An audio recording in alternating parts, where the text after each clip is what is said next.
Assalamualaikum warahmatullahi wabarakatuh. Bertemu kembali pada kuliah pengantar akuntansi. Baik, pada pertemuan hari ini kita akan membahas tentang akuntansi akrual dan laba. Akuntansi akrual dan akuntansi dasar kas. Jadi metode pencatatan dalam akuntansi itu ada dua, yaitu accrual basis dan cash basis. Accrual basis itu adalah mencatat dampak dari transaksi bisnis ketika transaksi tersebut terjadi, meskipun kita belum menerima atau mengeluarkan uang. Contoh, ketika perusahaan melakukan penjualan secara kredit, ketika perusahaan dagang melakukan penjualan secara kredit, maka belum ada uang yang diterima karena secara kredit.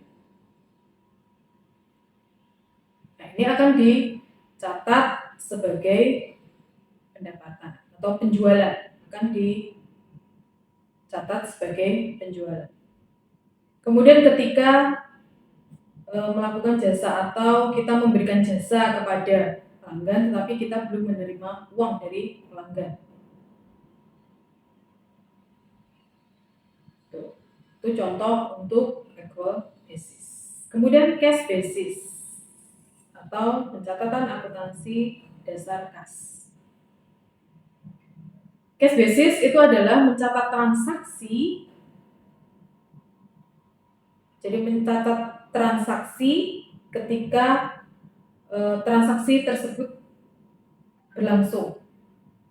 Atau kita mencatat transaksi tunai. Misalnya ketika kita mengeluarkan untuk membayar biaya listrik misalnya, untuk membayar biaya sewa misalnya, kemudian kita menerima pembayaran dari pelanggan, itu merupakan transaksi tunai.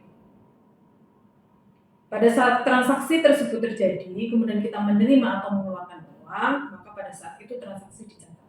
Itu adalah cash basis.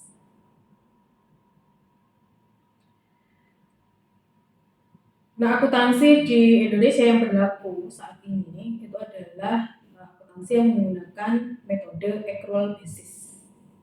Kenapa menggunakan accrual basis? Agar semua informasi keuangan itu dapat diungkapkan atau disajikan pada laporan keuangan.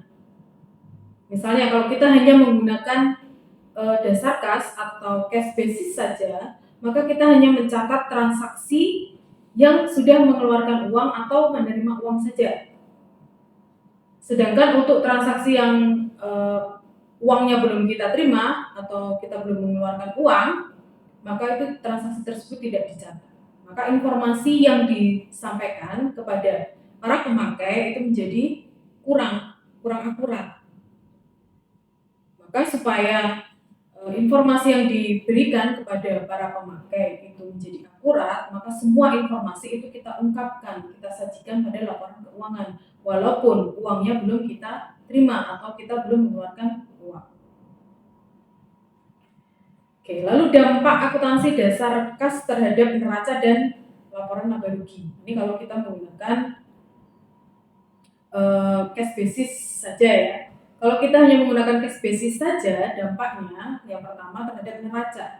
Nah, maka neraca yang kita sajikan itu menjadi tidak akurat karena dia tidak melaporkan piutang usaha, ya kan? Piutang usahanya tidak dilaporkan karena hanya mencatat transaksi tunai. Kemudian kita nggak tahu pendapatan yang akan kita terima itu nantinya berapa karena tidak kita catat. Kemudian terhadap dampaknya terhadap laporan laba rugi. Nah, informasi laba yang disajikan itu nanti akan terlalu kecil. Karena pendapatan yang kita catat itu hanya pendapatan yang sudah kita terima uangnya.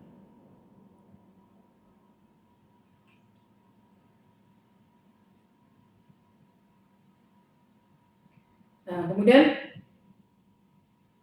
ini ya perbedaannya akuntansi yang menggunakan metode accrual basis dan akuntansi yang menggunakan metode cash basis. Ini untuk yang menggunakan accrual basis, itu pengakuan transaksi pada saat terjadi aktivitas bisnis meskipun belum menerima atau mengeluarkan uang.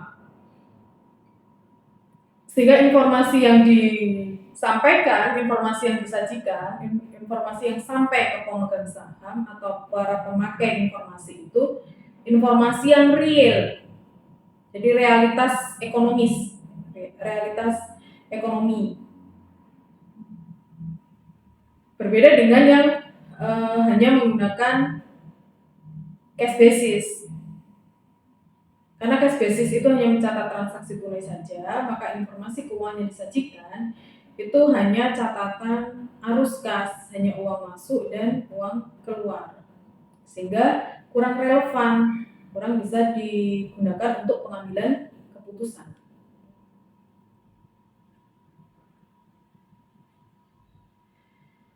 Oke, konsep dan prinsip akuntansi accrual. Yang pertama, konsep periode waktu. Konsep periode waktu ini memastikan bahwa informasi akuntansi yang dilaporkan pada interval yang teratur, akuntan akan membuat laporan keuangan dalam periode tertentu. Kemudian yang kedua, prinsip pengakuan pendapatan. Secara umum, ini untuk secara umum, pengakuan pendapatan itu sangat bermanfaat bagi perusahaan dagang dan jasa ya. Dalam pengakuan pendapatan ketika menjual barang, maka omsetnya itu akan terlihat tinggi. Beda dengan kalau kita hanya mencatat transaksi tunai.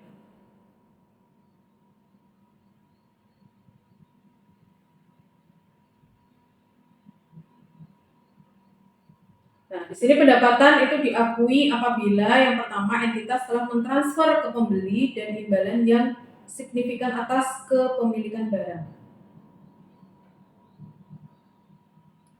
Kemudian yang kedua, entitas mempertahankan keterlibatan manajerial yang berkelanjutan hingga tingkat yang biasanya terkait dengan kepemilikan maupun pengendalian yang efektif terhadap barang yang dijual. Nah, kemudian jumlah pendapatan dapat diukur secara layak. Yang keempat, sangat mungkin bahwa manfaat ekonomi yang terkait dengan transaksi akan mengalir ke entitas. Dan yang terakhir, biaya yang dikeluarkan atau yang akan dikeluarkan terkait dengan transaksi dapat diukur secara layak. Itu ya kalau kita menggunakan dasar accrual. Dan yang terakhir itu prinsip penandingan. Adalah dasar untuk mencatat dan mengakui beban, yaitu prinsip penandingan itu meliputi 2 langkah. Yang pertama, mengidentifikasi semua beban yang dikeluarkan selama periode akuntansi, periode tertentu dalam akuntansi. Kemudian yang kedua yaitu mengukur beban dan menandingkan dengan pendapatan yang dihasilkan.